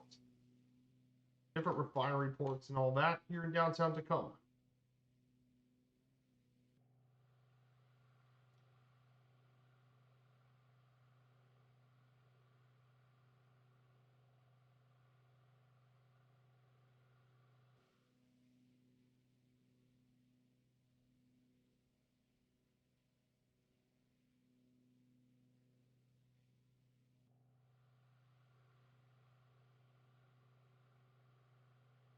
So let's go ahead and cover Seattle, Washington. Now, if you guys aren't aware about Seattle, Seattle is the largest city in Washington.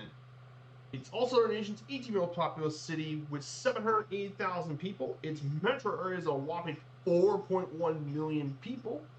And it's one of the nation's fastest growing cities. Situated at an isthmus between the Puget Sound and Lake Washington, and it's the northernmost city in the United States, in the continental 48, about 100 miles from Canada's border. Its port, Seattle, is one of the largest ports in North America, and is a gateway to the trade of East Asia. Logging was the first major industry in the state. However, as in the late 19th century, it was replaced by shipbuilding as a gateway to Alaska during the Klondike Gold Rush, and it grew even more so with aircraft aviation thanks to Boeing. Technology thanks to Microsoft, and tourism. A lot of people don't know this, but Seattle also has a music history. It was a major center of jazz in the United States. And then it became rock artists, Foo Fighters, Heart, and Jimi Hendrix, and of course, grunge. Alice in Chains, Nirvana, Pearl Jam, and Soundgarden are many other famous musicians. But yeah, there's tons of things in Seattle worth visiting for tourism. Of course, a lot of cruise ships to Alaska come here.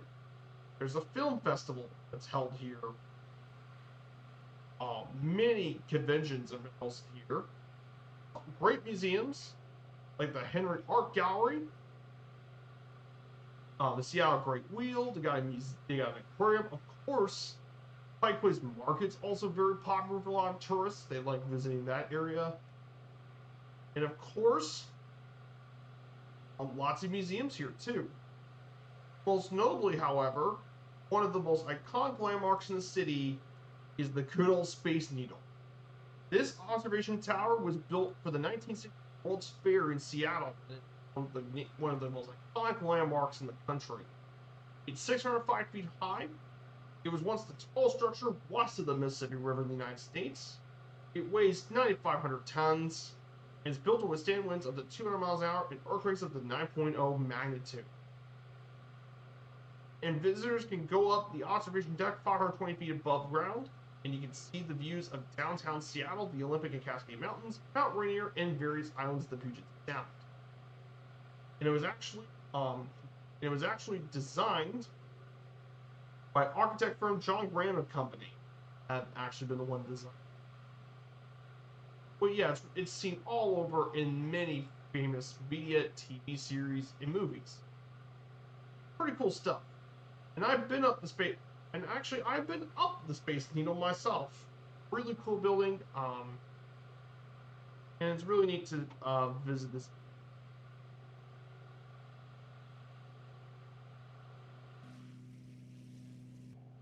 So this is Seattle Tacoma Airport, by the way.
So this is Boeing Field, by the way.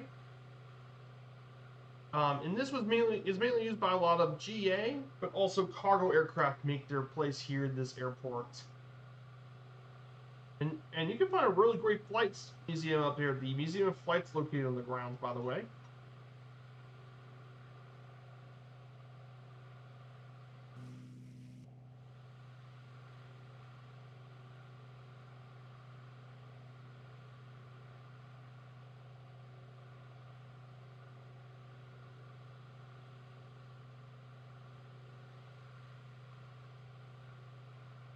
So our last stop's going to be Payne Field, which will be our last stop. Here it is, the Museum of Flight and Such, located around this area. Really great museum. If you love aviation, the Museum of Flight's definitely there. Tons of planes, both civil and military. Got a great mix of both civil and military planes. Got tons of great stuff.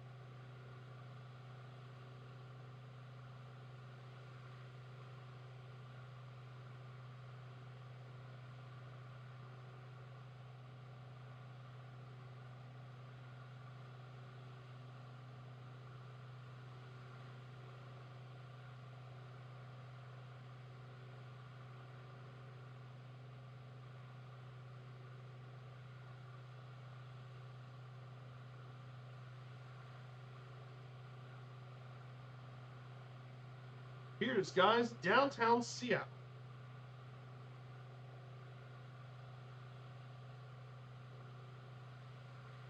A little slower for this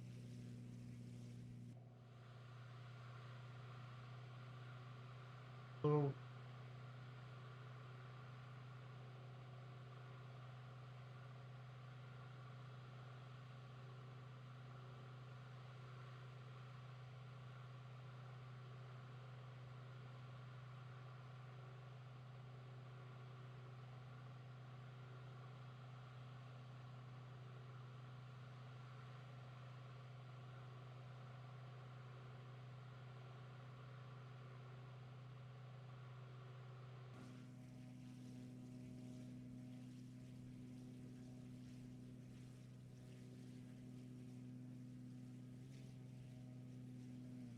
This is downtown Seattle.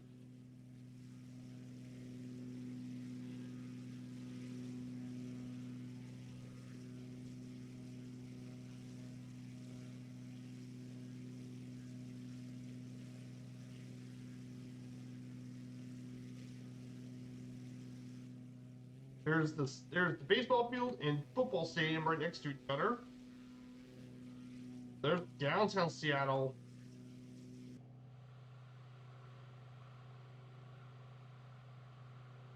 And of course, if you look to your left, there is Seattle's most famous landmark, the Space Needle.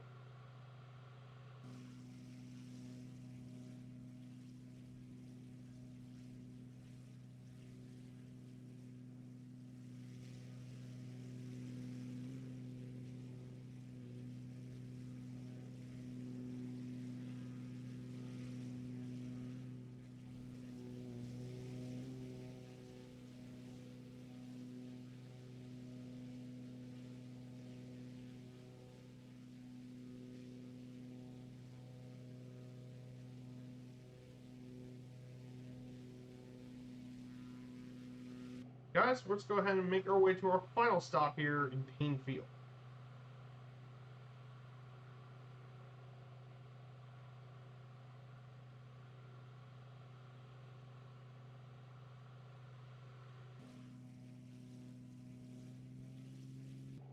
So our last stop will be at Payne Field. Kilo Papa Alpha Echo.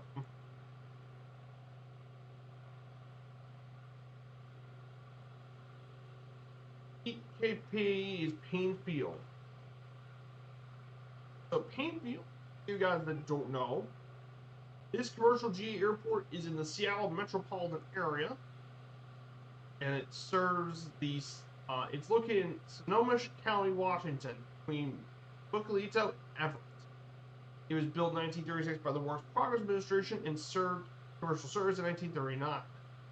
It was then used for military purposes. However, the most unique thing about this airport, what really grew this airport, was in 1966 when Boeing chose this site for their assembly plant for their Boeing 747s.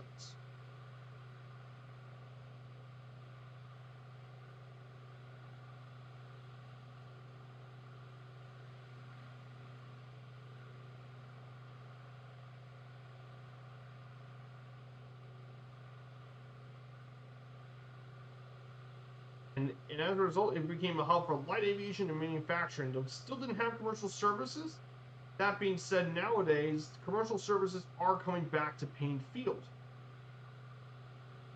In recent years, Payne Field's starting to now see some commercial service again. Alaska Airlines is now doing several flights across the western United States, including Las Vegas, LA, Orange County, Phoenix, San Diego, San Francisco, Honolulu, Palm Springs, and Denver. But yes, it's starting to now get commercial service again and starting to increase services.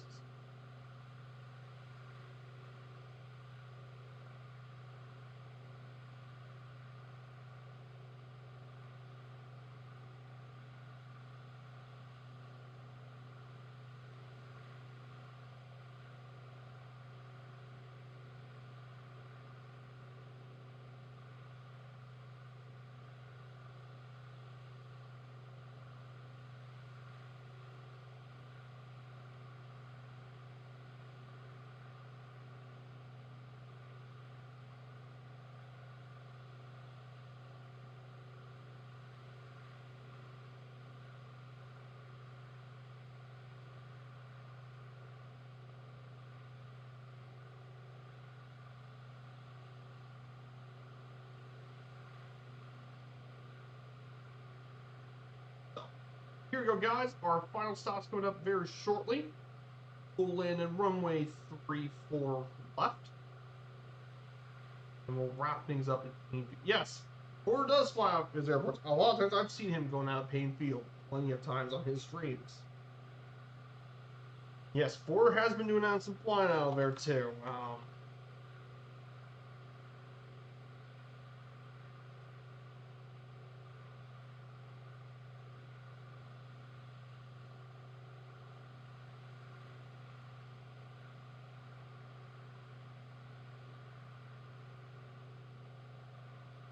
Okay, here's the shot for Porter. If you guys don't know about Porter's Learn to Fly, really great. I've been a long-time fan of his stream. He's such a smart, insightful guy. I love his stuff. So check out Porter. He's done a lot of flying in the Pacific Northwest region in his stream, especially around British Columbia and Washington State.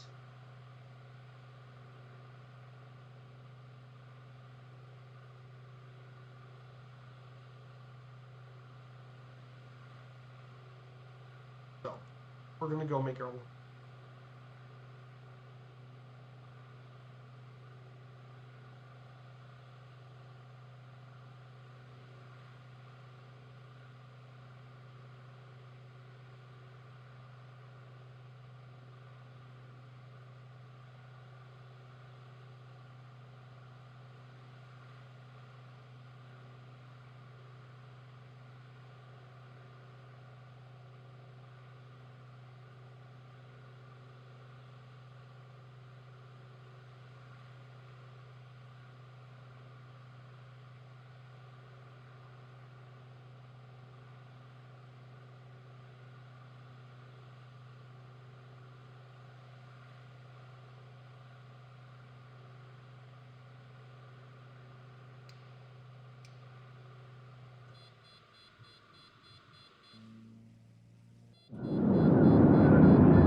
Here you go, guys. Our last stop of the day.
And we can now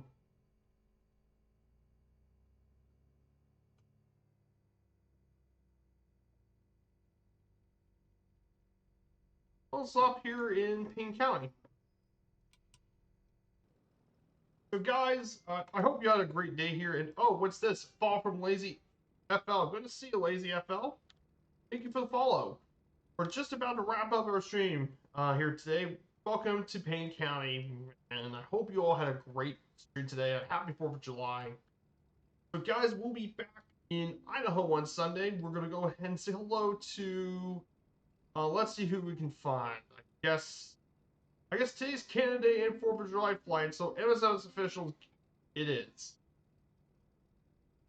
So, we'll see you guys all later. I hope you guys all have a great day, and see you all soon. Take care and have a great day. Goodbye.